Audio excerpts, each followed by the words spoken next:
Hello students, good morning and welcome. देखिए, अपन आज English में 10 से शुरुआत करते हैं। और देखिए 10th क्लास 6 से लेके 8 तक के बच्चों के लिए बहुत ही इंपॉर्टेंट टॉपिक है। सबसे पहले अपन 10th की डेफिनेशन जान लेते हैं। देखिए डेफिनेशन, टेंस का पहले अपन अर्थ भी जानना इसका जरूरी है। टेंस मींस होता है काल, ऑब्लिक समय। इसके बाद हम इसकी डेफिनेशन देख लेते हैं।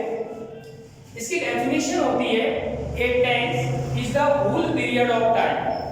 अर्थात एक जो टेंस है, काल है, वह संपूर्ण समय की अवधि कहलाती है।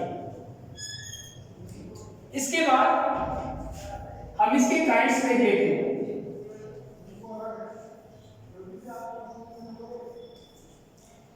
देखिए टेंस के 3 प्रकार होते हैं। नंबर 1, सबसे पहले अपन लिख लेते हैं देयर आर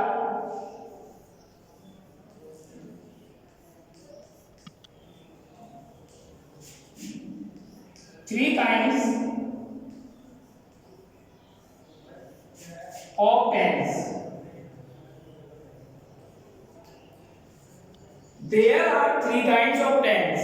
टेंस के अर्थात काल के 3 प्रकार होते हैं। नंबर 1,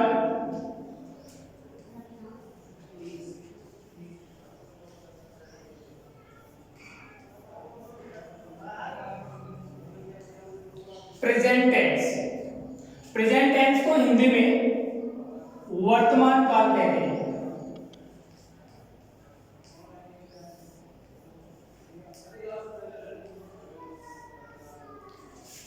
टेंस का जो दूसरा प्रकार है वह पास्ट टेंस है।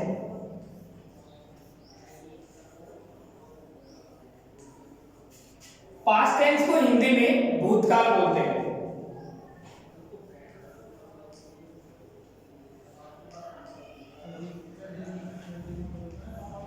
इसके बाद जो हमारा तीसरा प्रकार है वह है फ्यूचर टेंस।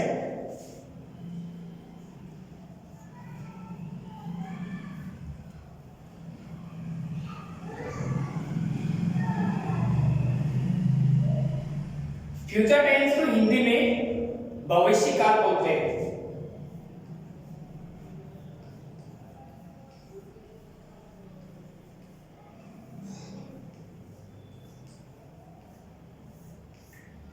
अब देखिए अपन ने टेंस के तीनों प्रकार पढ़ लिए।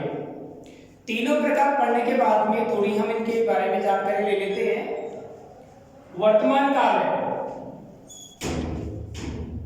इसका मतलब यह है कि जो एट प्रेजेंट में जो चीज चल रही है, जो लागू है, जो जारी है, जैसे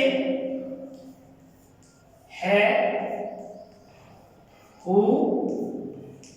आदि। इसके बाद में past tense. Past tense means होता है जो निकल गया, जो गुजर गया, अर्थात भूतकाल। इसके लिए अपन था, थे, थी आदि यूज में लेते हैं। जो नंबर तीसरा है हमारा फ्यूचर टेंस। फ्यूचर टेंस का मतलब होता है जो होने वाला है, अर्थात जो भविष्य में होने को है या जो जारी होगा।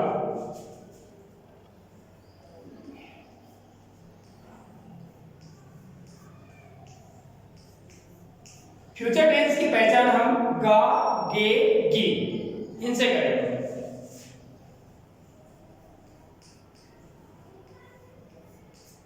अब देखिए हमारा जो पहला टेंस है प्रेजेंट टेंस। सबसे पहले हम प्रेजेंट टेंस के बारे में थोड़ी सी जानकारी ले लेते हैं।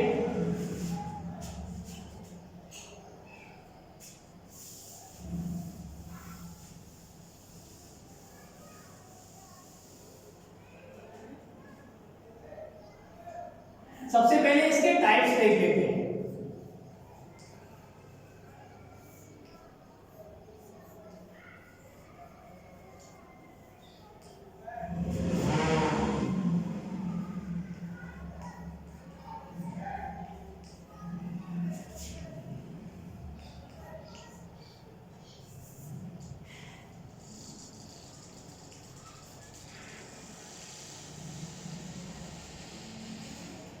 देखिए there are 4 types of each tense, अर्थात प्रत्येक जो टेंस के प्रकार है तीनों, present tense, past tense, future tense, प्रत्येक के चार चार भाग होते हैं।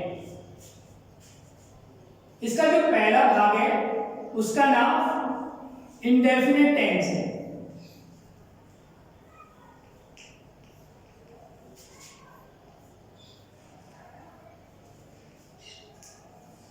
इसके बाद जो दूसरा इसका प्रकार है वह कंटिन्यूअस टेंस है।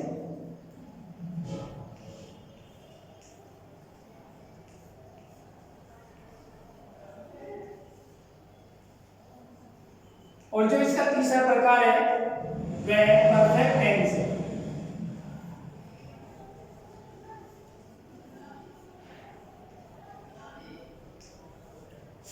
एंड लास्ट एंड फाइनल जो चौथा भाग है इसका वह परफेक्ट कंटिन्यूअस टेंस है।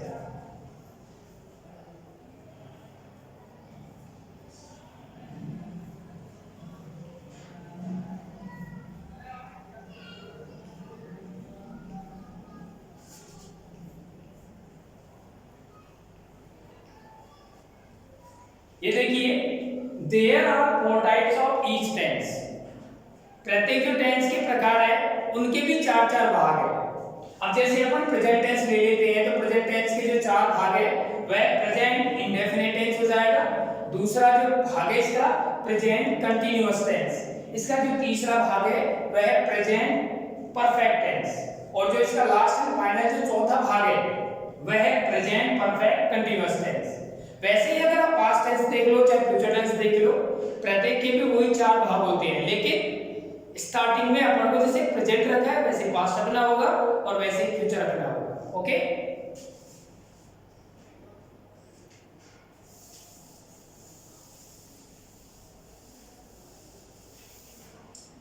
अब अपन पहला जो हमारा टेंस का भाग है प्रेजेंट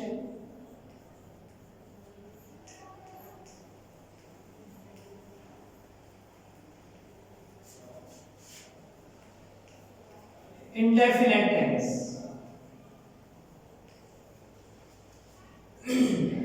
अब देखिए जो हमारा जो टेंस है उसका जो पहला भाग है उसका नाम है प्रेजेंट इंडेफिनिट टेंस। सबसे पहले हम इसकी पहचान देख लेते हैं, क्योंकि बिना पहचान के आप वाक्य की पहचान नहीं कर पाओगे। पहचान के लिए वाक्य के अंत में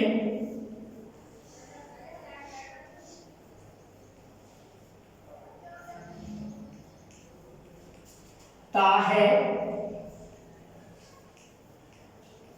ती है, ते है,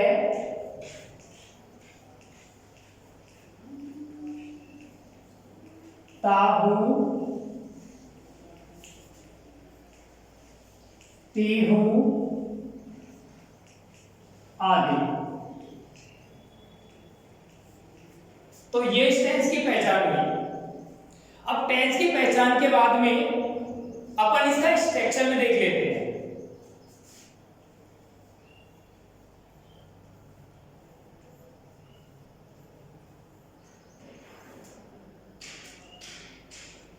स्ट्रक्चर में इसका जो पहला भाग होता है वह पॉजिटिव होता है। पॉजिटिव का मतलब होता है सामान्य वाक्य, साधारण वाक्य।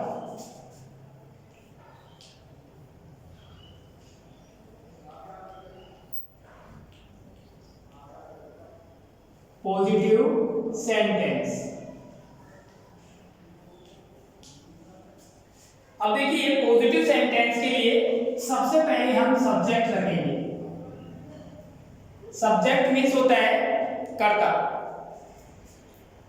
एक बार ध्यान से सुनेंगे, इस वाले टेंस में कभी भी अपन helping verb, is are am और भी जो भी है उसका प्रयोग कभी नहीं करेंगे।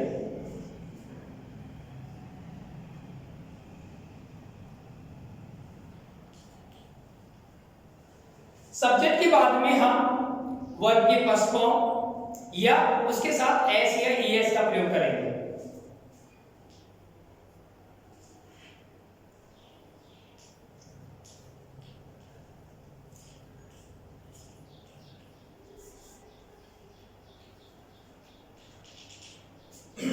वर्ब के बाद में अपन ऑब्जेक्ट लगाएंगे, ऑब्जेक्ट के बाद में अदर वर्ड, इसके बाद में जो भी आता है वो लास्ट में जाता है।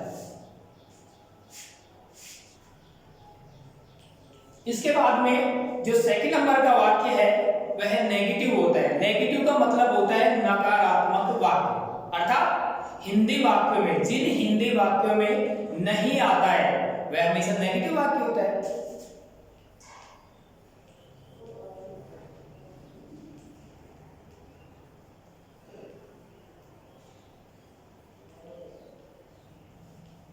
नेगेटिव सेंटेंस,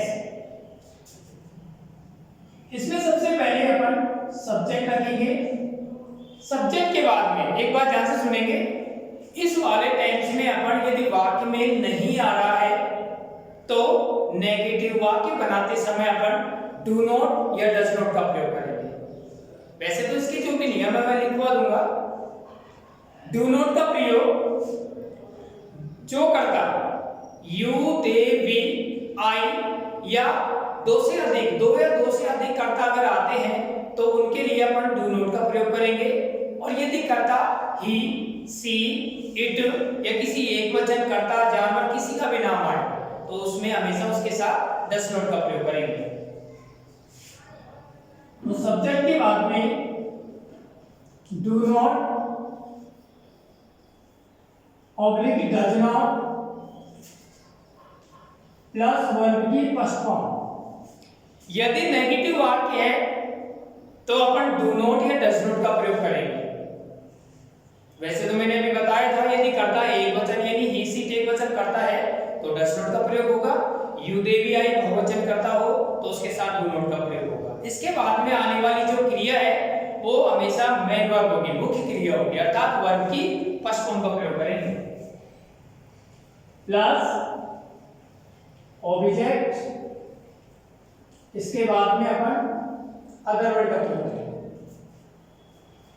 इसके बाद जो हमारा जो तीसरा स्ट्रक्चर आता है वह इंट्रोगेटिव।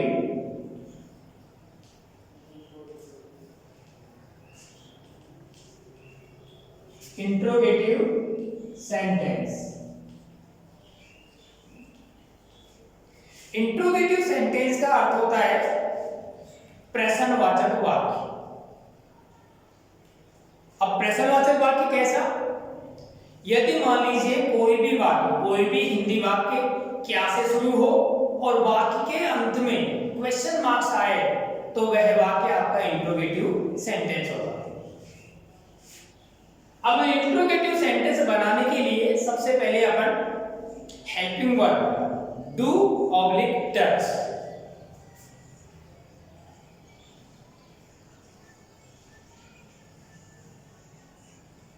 एक बार ध्यान से सुनेंगे। बहुत से स्टूडेंट्स ऐसे होते हैं जो डू या डज स्मॉल लेटर्स में लिखते हैं। वैसे तो आप सब जानते ही हो भाई वाक्य का जो प्रथम अक्षर होता है वो हमेशा कैपिटल ही लिखा जाता है। कैपिटल का अर्थ होता है बड़ा वाक्य, बड़ी एबीसीडी का वाक्य। Do oblique does plus subject plus verb की first form plus object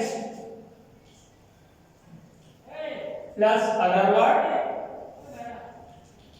and last में आप क्वेश्चन मार्क्स लगाओगे। जैसे कि अपन ने नेगेटिव में पढ़ा था डू नॉट का प्रयोग कहां होता है और डज नॉट का प्रयोग कहां होता है, वैसे ही इंट्रोगेटिव सेंटेंस में डू ऑब्लिक डज का प्रयोग भी हम यदि करता ही, सी, इट या किसी एक ही व्यक्ति का नाम हो, किसी एक वचन करता हो तो अपन वाक्य को डज से शुरू करेंगे।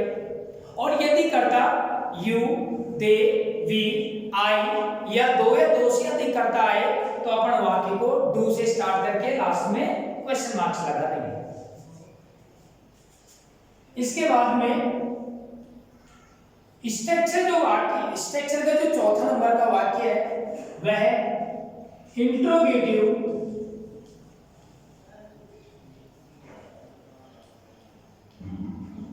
नेगेटिव।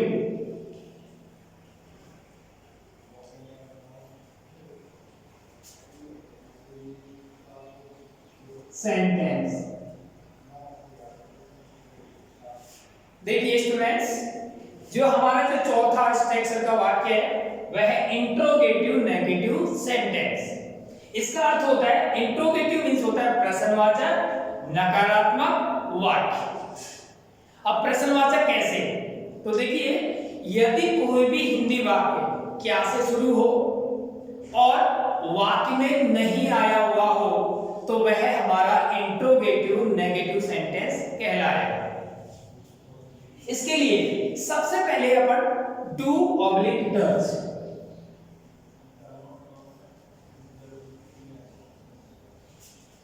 प्लस सब्जेक्ट, सब्जेक्ट के बाद अपन थर्ड नंबर पे नॉट का यूज करेंगे, प्लस वर्ब की फर्स्ट फॉर्म,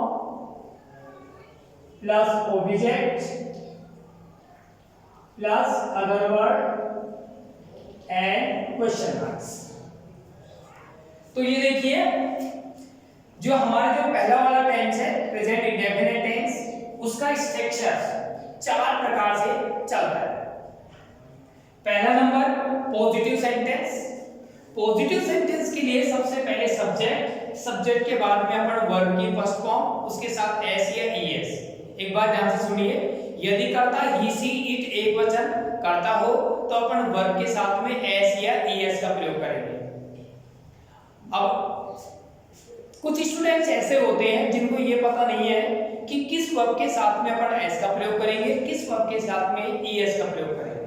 तो ये चीज भी जानना काफी आवश्यक है। तो ध्यान से देखिए, जिन वर्ब्स का अंतिम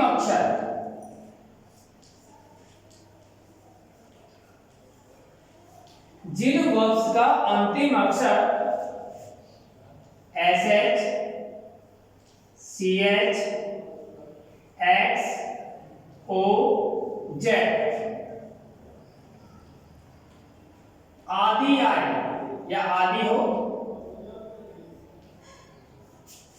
तो हम वर्ब्स के साथ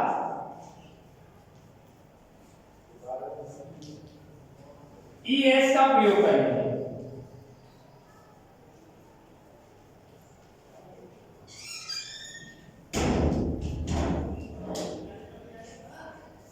दोबारा देखेंगे कि जिन वर्ब्स का अंतिम अक्षर S H, C H, X, O, Z आदि आए तो हम वर्ब्स के साथ में ईएस का प्रयोग करेंगे, बाकी शेष वर्ब्स के साथ में अपन एस का प्रयोग करेंगे। तो आगे देखिए, मैं आपको बता रहा था कि पॉजिटिव सेंटेंस में सबसे पहले सब्जेक्ट लगाएंगे, सब्जेक्ट के बाद में वर्ब के फर्स्ट फॉर्म, उसके साथ एस या ES plus object plus other word and जो भी वर्ड आता है वो लास्ट में जाता है। इसके बाद नेगेटिव सेंटेंस। नेगेटिव सेंटेंस को हम हिंदी में नकारात्मक वाक्य कहते हैं। सबसे पहले सब्जेक्ट लगाएंगे, सब्जेक्ट के बाद में अपन do not oblique does not. अभी मैंने आपको थोड़ी देर पहले बताया था कि डू नॉट का प्रयोग अपन यदि करता यू, दे, वी, आई या दो से अधिक करता हो तो अपन डू नॉट का प्रयोग करेंगे, और यदि करता ही, सी, इट या किसी एक ही कर्ता का नाम हो तो उसके साथ अपन डज नॉट का प्रयोग करेंगे, प्लस वर्ब की first form plus object and other word. इसके बाद जो स्ट्रक्चर का थर्ड नंबर था वो हमारा इंट्रोगेटिव सेंटेंस। इंट्रोगेटिव सेंटेंस को अपन हिंदी में प्रश्नवाचक वाक्य कहते हैं। और देखो, नाम से ही प्रश्नवाचक है, तो प्रश्नवाचक का मतलब है कि जिन हिंदी वाक्यों का प्रारंभ क्या से शुरू हो और वाक्य के अंत में क्वेश्चन मार्क्स आए तो वो इंट्रोगेटिव सेंटेंस कहलाएगा। इसमें अपन वाक्य का जो स्टार्ट करेंगे वो डू या डज से करेंगे। यदि कर्ता इसी एक वचन करता हो तो वाक्य डज से शुरू होगा, और कर्ता यदि यू, दे, वी, आई या बहुवचन करता हो तो वाक्य डू से शुरू होगा। इसके बाद अपन सब्जेक्ट का प्रयोग करेंगे, सब्जेक्ट के बाद अपन वर्ब की first form plus object plus other word and last में क्वेश्चन मार्क्स। इसके बाद में जो हमारा चौथा स्ट्रक्चर का प्रकार है वह इंट्रोगेटिव नेगेटिव सेंटेंस है। इंट्रोगेटिव नेगेटिव सेंटेंस को अपन हिंदी में प्रश्नवाचक नकारात्मक वाक्य कहते हैं। अर्थात यदि जिन हिंदी वाक्यों का प्रारंभ क्या से शुरू हो और वाक्य में नहीं आए तो वो हमारा इंट्रोगेटिव नेगेटिव सेंटेंस होगा। इसमें अपन वाक्य का जो प्रारंभ करेंगे वो डू या डज से करेंगे। अभी मैंने आपको बता दिया कि डू का प्रयोग कहाँ किया जाता है और डज का प्रयोग कहाँ किया जाता है। इसके बाद सब्जेक्ट, सब्जेक्ट के बाद अपन नॉट का प्रयोग करेंगे क्योंकि नॉट का प्रयोग थर्ड नंबर पे होगा। इसके बाद वर्ब की first form plus object plus other word and last में क्वेश्चन मार्क्स।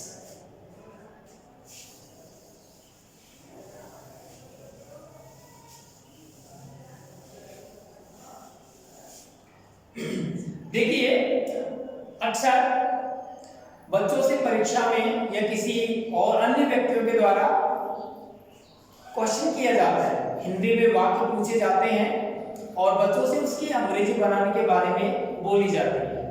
बहुत से बच्चे ऐसे होते हैं जिनको इन चीजों का ध्यान नहीं है, लेकिन ये हमारा सबसे इम्पोर्टेंट टॉपिक है क्योंकि एक टेंस ऐसी चीज है, टेंस के द्वारा ही हम हर हिंदी वाक्यों का इंग्लिश में वर्जन कर सकते हैं। तो देखिए मैंने आपको ये बताया था भाई इसकी जो स्ट्रक्चर है वैसे तो 4 प्रकार अपन बच्चों को पढ़ाते हैं, लेकिन वैसे 5वां भी एक प्रकार होता है। जो 5वां होता है वह WH वर्ड में चलता है। WH वर्ड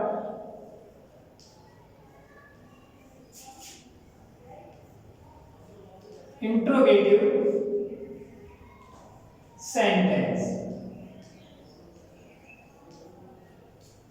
अब देखिए WH वर्ड इंट्रोगेटिव सेंटेंस अर्थात WH वर्ड से प्रारंभ होने वाले प्रश्नवाचक वाक्य। WH वर्ड कैसे? अब देखो WH वर्ड का मतलब ये होता है भाई जो वाक्य what, why, which, whom, whose, who, when, where, तो ये सभी WH वर्ड। WH वर्ड का मतलब है कि वाक्य का जो प्रारंभ है WH वर्ड से स्टार्ट है। तो देखिए WH वर्ड इंट्रोगेटिव सेंटेंस, इसमें कोई जरूरी नहीं है कि वाक्य आपका क्या से शुरू हो, क्योंकि वाक्य क्या से प्रारंभ यदि होता है तो वो हमारा इंट्रोगेटिव सेंटेंस होगा। लेकिन यदि वाक्य के लास्ट में प्रश्नवाचक चिन्ह अर्थात क्वेश्चन मार्क्स आए और वाक्य के बीच में क्या, क्यों, कौन सा, किसे, किसको, कौन, कब, कहां, यदि ये आता है तो वो हमारा WH वर्ड इंट्रोगेटिव सेंटेंस होगा। जैसे अपन देख लेते हैं एग्जांपल, राम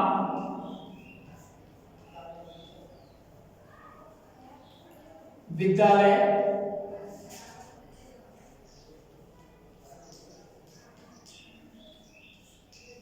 कब जाता है?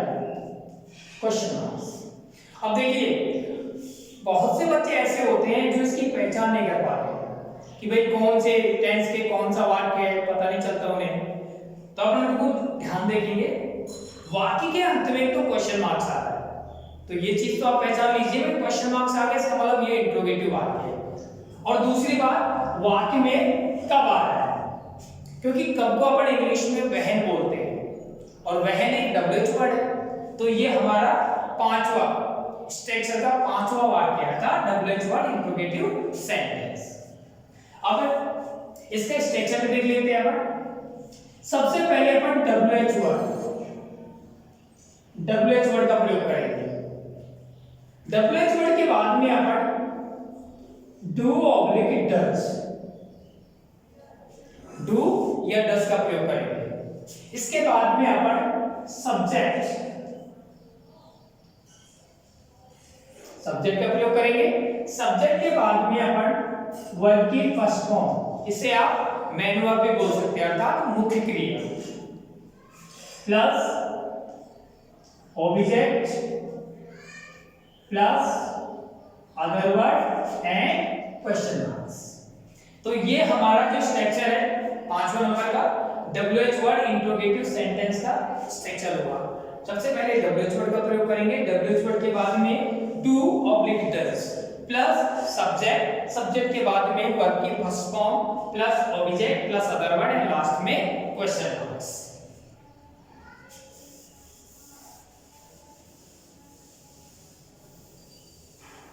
तो देखिए स्टूडेंट्स, वैसे तो अपन ने अभी स्ट्रक्चर की पूरी जानकारी ले ली, अब अपन वाक्य बनाना स्टार्ट करते हैं।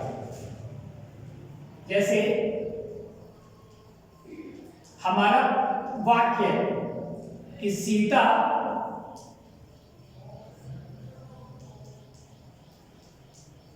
बाजार जाती है। सीता बाजार जाती है।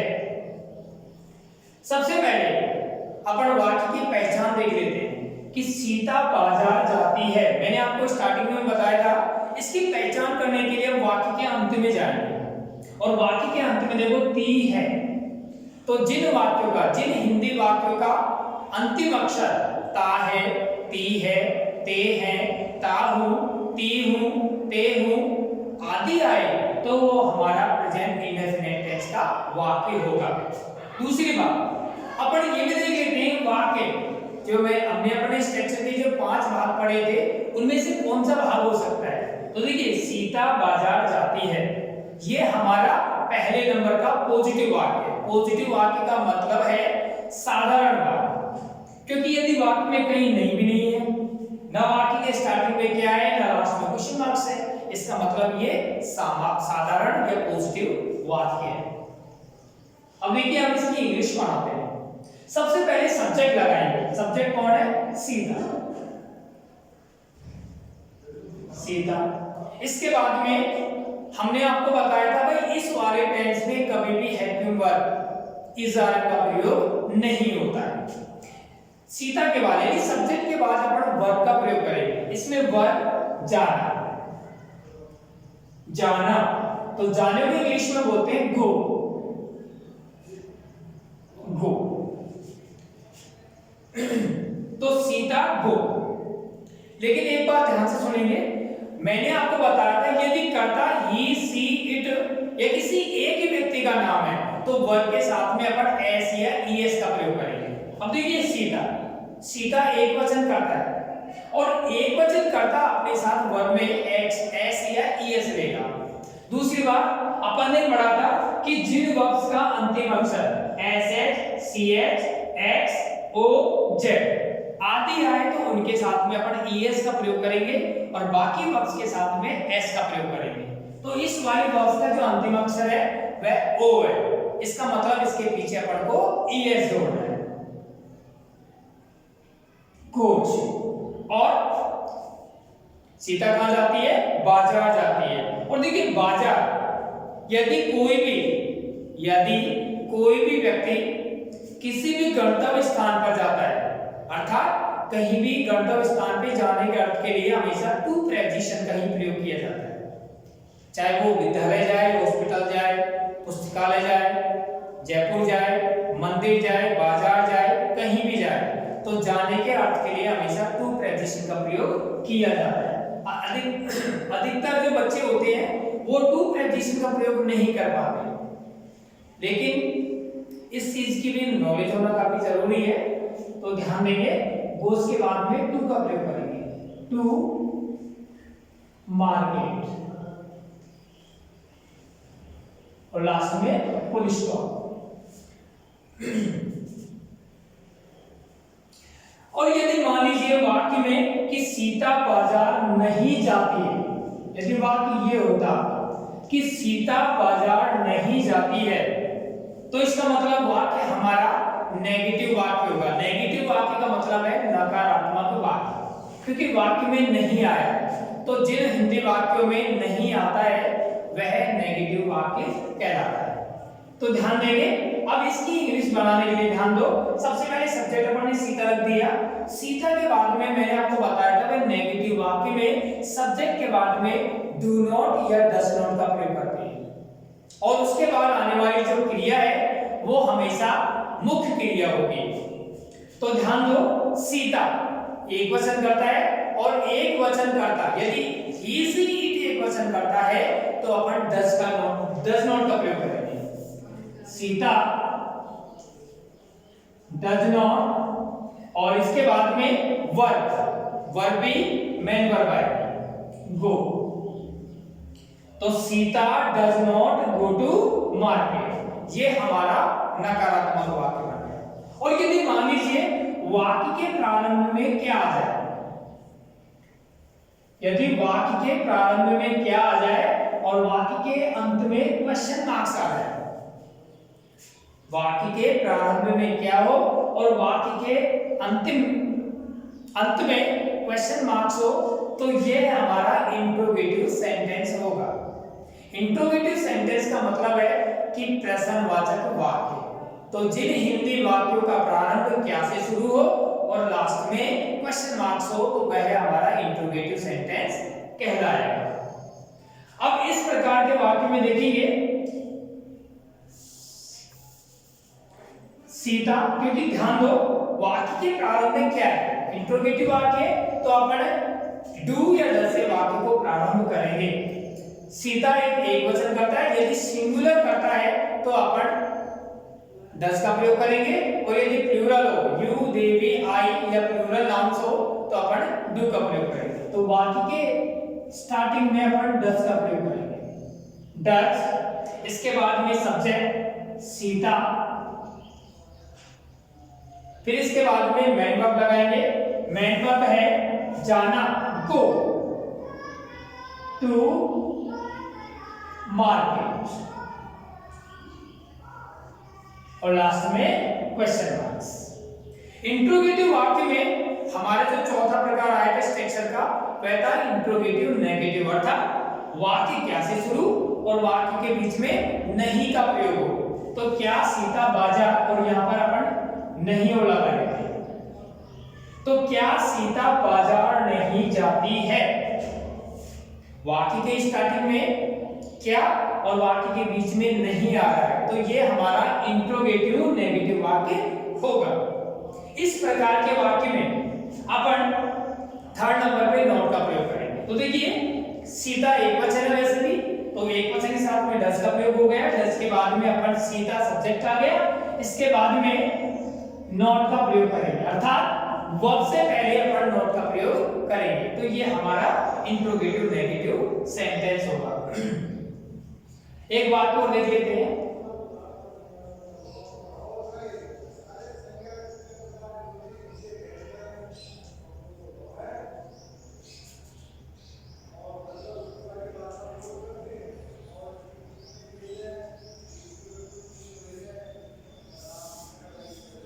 मैं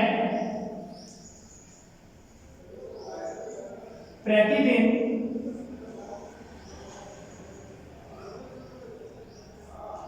पुस्तक पढ़ता हूं। मैं प्रतिदिन पुस्तक पढ़ता हूं।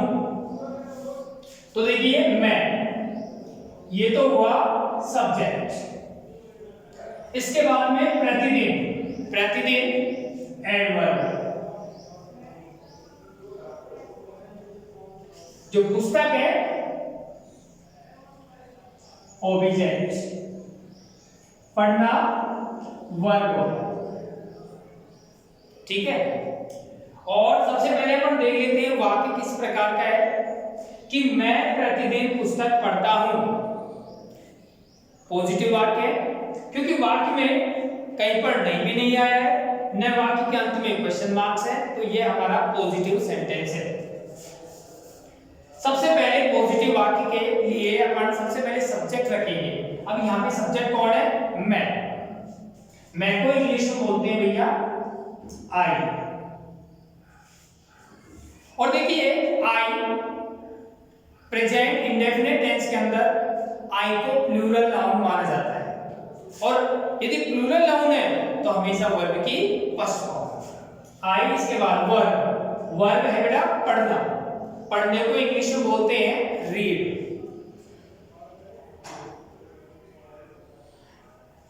I read. अब देखिए रीड के पीछे ना तो हम एस लगाएंगे ना ईएस लगाएंगे। इसका मुख्य कारण ये है, मैंने आपको बताया था, यदि कर्ता आई यू दे वी या बहुवचन करता है तो हमेशा वर्ब की फर्स्ट फॉर्म का प्रयोग किया जाता है। I read the book daily. जो एडवर्ब है उसका प्रयोग हमेशा वाक्य के अंत में किया जाता है। अब बहुत से बच्चे हैं वो जो एडवर्ब है इसको शुरू में लगा देते हैं, वो गलत है, क्योंकि एडवर्ब का प्रयोग हमेशा ऑब्जेक्ट के बाद अर्थात लास्ट में किया जाता है और लास्ट में फुल स्टॉप लगा देते हैं।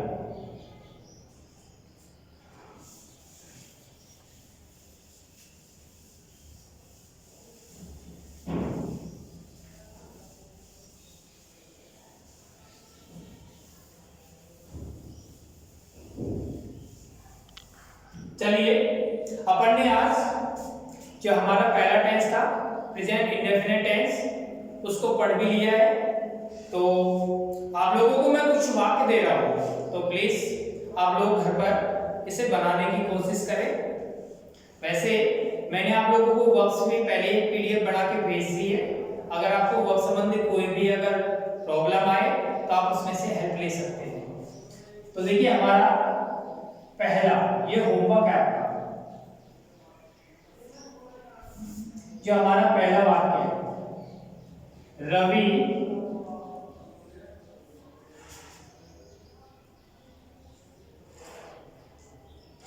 खाना नहीं खाता है। जो दूसरा वाक्य है हमारा, वे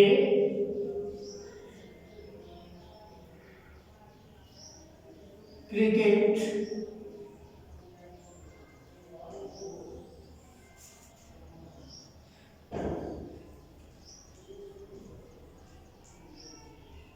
खेलते हैं। थर्ड नंबर, क्या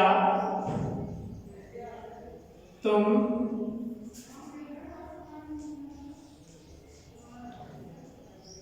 मंदिर नहीं जाते हो। चौथा वाक्य है हमारा, क्या से प्रतिदिन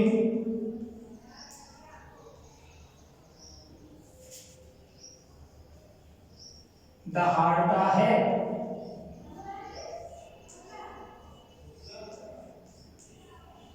पांचवा वाक्य है हमारा, वह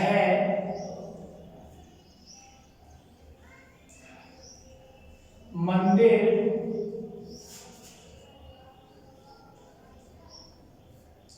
कब जाता है।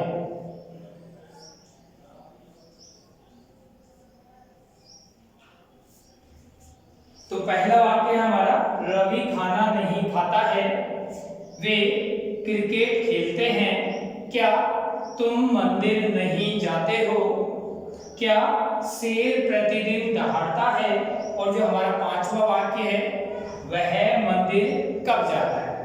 तो आप लोग इन वाक्यों को बनाने की कोशिश करेंगे।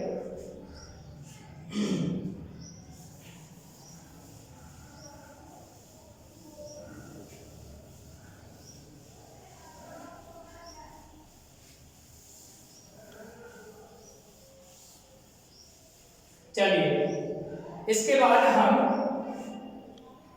दूसरा नंबर में जो हमारा टेंस है प्रेजेंट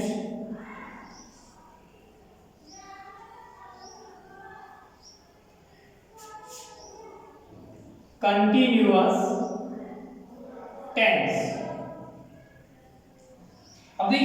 कंटिन्यूअस मीन्स होता है लगातार, अर्थात अपूर्ण। इसका मतलब होता है कि जो चीज जारी है, चाहे वो वर्तमान से हो, चाहे भूतकाल से हो, चाहे भविष्य में हो, लेकिन जो चीज जारी होती है वो कंटिन्यूअस कहलाती है। सबसे पहले अपन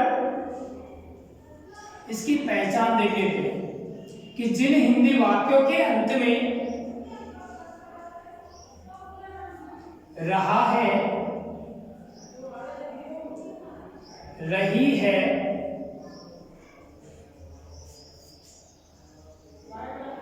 रहे हैं,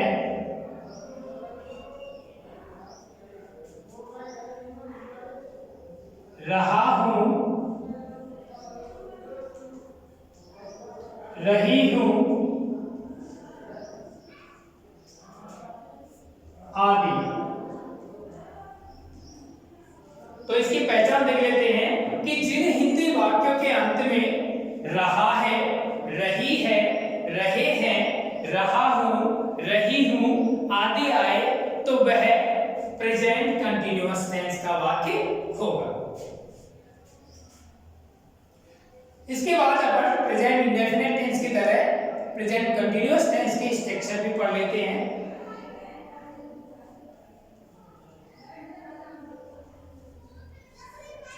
स्ट्रक्चर के लिए सबसे जो पहला प्रकार है इसका वह है पॉजिटिव। पॉजिटिव मीन्स होता है साधारण या सामान्य। सबसे पहले सब्जेक्ट के बाद में अपन हेल्पिंग वर्ब के लिए is, are, and plus verb की फोर्थ फॉर्म का मतलब है वर्ब के साथ में आईएनजी ऐड करना है, plus object and other. Positive के बाद सेकंड नंबर नेगेटिव का मतलब है नकारात्मक वाक्य।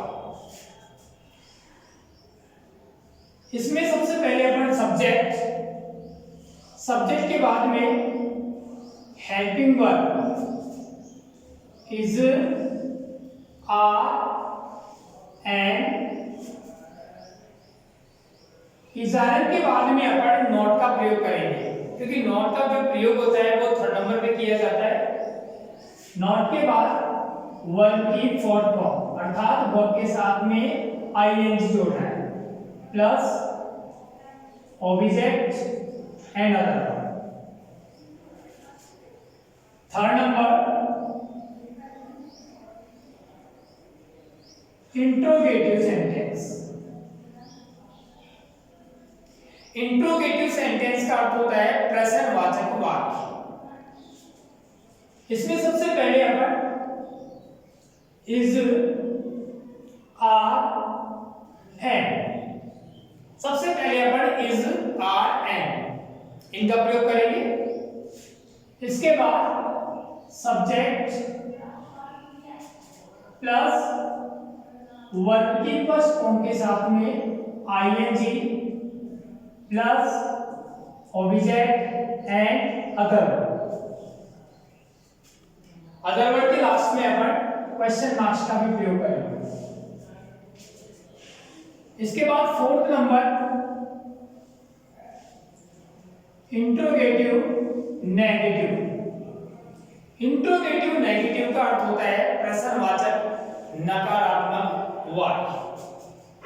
सबसे पहले is, are, and plus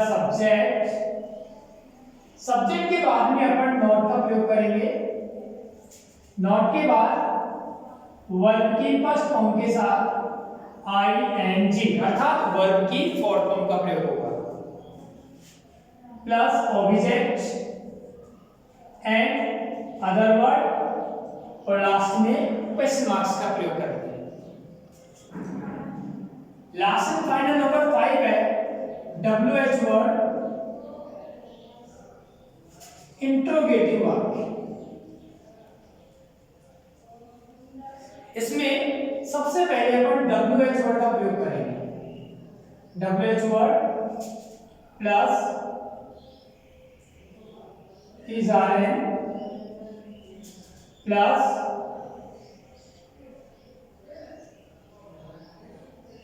subject plus verb की फर्स्ट फॉर्म के साथ ING plus object and question marks. तो ये हमारा पांचों प्रकार हो गया। देखिए पहला जो है हमारा पॉजिटिव, इसमें subject plus helping verb is are am. अब देखिए ये तो बेसिक चीज है, यदि करता है ही से एक वचन करता है उसके साथ अपन इसका प्रयोग करेंगे। आई के साथ हमेशा एन का प्रयोग होता है। और यदि करता है यू, दे, वी या दो से अधिक कर्ता आते हैं तो उनके साथ में आर का प्रयोग होता है। प्लस वर्ब की फर्स्ट फॉर्म के साथ आईएनजी अर्थात वर्ब की फोर्थ फॉर्म का प्रयोग करेंगे plus object and other. Negative के लिए, नेगेटिव मींस होता है नकारात्मक। नेगेटिव के लिए सबसे पहले subject plus helping verb is are am plus not, क्योंकि नॉट का प्रयोग थर्ड नंबर पे होता है, प्लस वर्ब की फर्स्ट फॉर्म के साथ ING plus object and full stop. Number third interrogative sentence. Interrogative sentence के लिए सबसे पहले is are am plus subject plus verb की fourth form plus object plus other word and last में question marks का प्रयोग करेंगे। Number 4 interrogative sentence. Interrogative sentence means होता है नकारात्मक प्रश्नवाचक वाक्य। Is are am plus subject, after this third number पे अपन नॉट का प्रयोग करेंगे प्लस वर्ब की fourth form plus object other word and question marks. Number 5 WH word interrogative. WH word प्रश्नवाचक वाक्य। सबसे पहले WH वर्ड का यूज करेंगे plus is are am plus subject plus verb की फर्स्ट फॉर्म के साथ ING plus object other word and last में क्वेश्चन मार्क्स।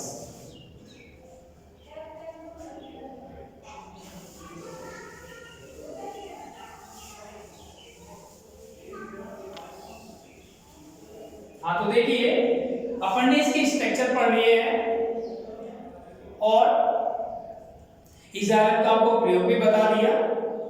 मैं दोबारा से रिपीट कर देता हूं।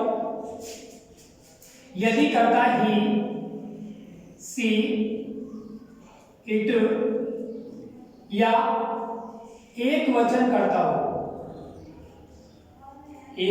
करता हो तो अपन इसका प्रयोग करेंगे। और यदि करता यू, दे, वी तथा बहुवचन करता हो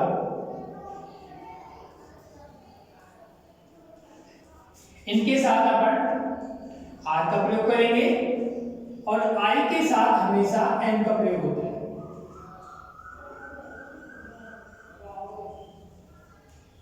तो ये हमारा इजारत का प्रयोग हो गया। अब अपन इस वाले टेंस के कुछ एग्जांपल्स वाक्य देख लेते हैं।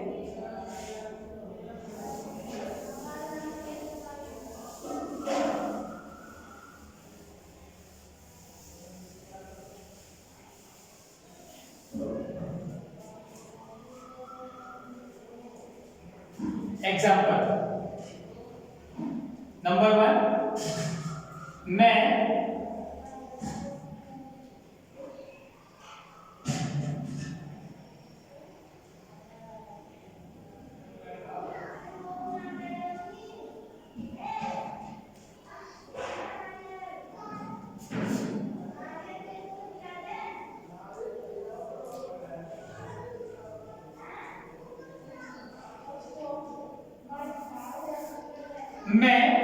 मैच खेल रहा हूं। मैं मैच खेल रहा हूं। सबसे पहले अपन वाक्य की पहचान कर लेते हैं। मैंने आपको बताया था कि जिन्हें हिंदी वाक्यों के अंत में रहा है, रही है, रहे हैं, रहा हूं, रही हूं आदि आए तो वो हमारा प्रेजेंट कंटीन्यूअस टेंस होगा। दूसरी बात, अपन इसके स्ट्रक्चर के तौर पे वाक्यों का भी पहचान कर लेते हैं कि वाक्य है हमारा कि मैं मैच खेल रहा हूं, ये हमारा पॉजिटिव वाक्य है। तो देखिए, मैं को इंग्लिश में बोलते हैं आई। हमने अभी पढ़ा था कि जिन हिंदी वाक्यों के अंत में यदि रहा है, रही है, रहे हैं, रहा हूं, रही हूं आए, तो वो हमारा कंटीन्यूअस होगा। और कंटीन्यूअस का जो पॉजिटिव का स्ट्रक्चर है उसमें सबसे पहले सब्जेक्ट, सब्जेक्ट के बाद में helping verb. Helping verb means होता है सहायक क्रिया। सहायक क्रिया के तौर पे अपन इज, आर, एम, तो इन तीनों में से किसी एक हेल्पिंग वर्ब का प्रयोग करेंगे और आई के साथ हमेशा एम का प्रयोग होता है, आई एम। इसके बाद में अपन वर्ब की फोर्थ फॉर्म। अब इसमें वर्ब क्या है? खेलना, जैसे खेलना, कूदना, उठना, बैठना, उछलना, कूदना, आना जाना, खाना पीना, रोना धोना, ये सभी वर्ब्स है जिन्हें हिंदी में हम क्रिया बोलते हैं। और वैसे तो इंग्लिश में जो वर्ब्स होती है इसकी फिफ्थ फॉर्म्स होती है। वैसे इस टेंस में अपन वर्ब्स की थर्ड फॉर्म का प्रयोग, सॉरी फोर्थ फॉर्म का प्रयोग करेंगे, आई एम। इसके बाद में वर्ब है मेरा प्ले, खेलना। और मैंने आपको बताया था कि वर्ब के साथ में आपको आईएनजी का प्रयोग करना है, प्लेइंग, आई एम प्लेइंग। और इसके बाद में ऑब्जेक्ट मैच, द मैच।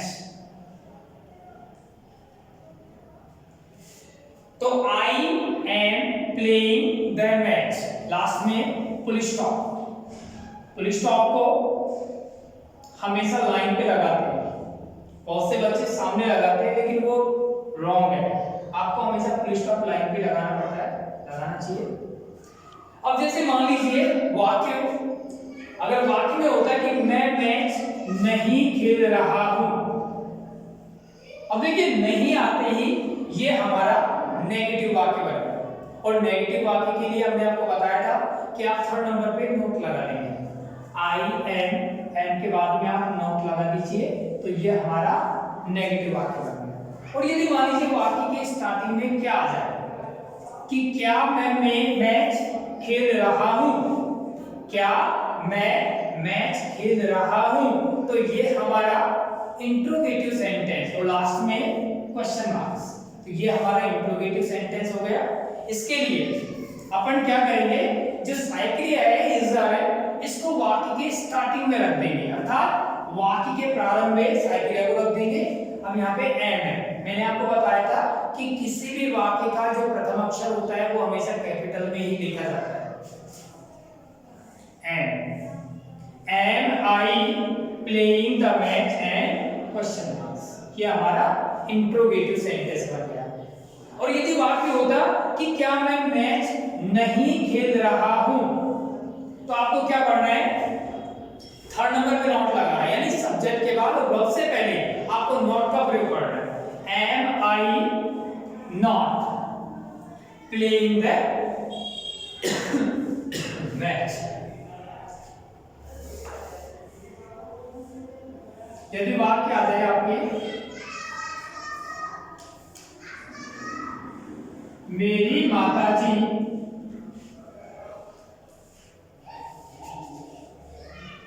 कहां जा रही है, मेरी माताजी कहां जा रही है। वाक्य के अंत में रही है, तो वाक्य के अंत में रही है, इसका मतलब ये हमारा प्रेजेंट कंटीन्यूअस का वाक्य है। दूसरी बात, अपन ने देखा कि भाई वाक्य के लास्ट में रही आ रहा है और लास्ट में क्वेश्चन मार्क्स है, तो इसका मतलब हुआ कि वाक्य हमारा इंट्रोगेटिव है।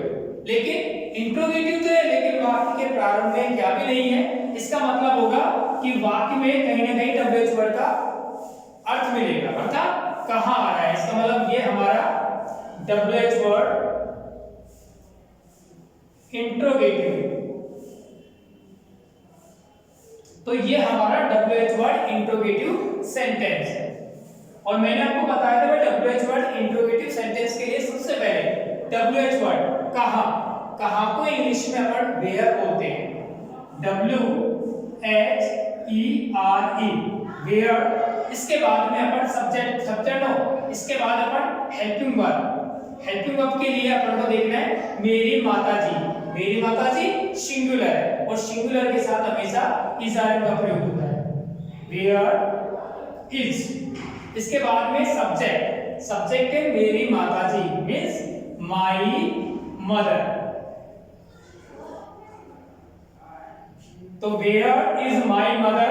और लास्ट इसके बाद में अपन वर्ब की फॉर्म जाना गो, इसके साथ अपन वर्ब की फॉर्म लगा देंगे गोइंग, तो where is my mother going and question mark. तो ये हमारा वाक्य बन गया।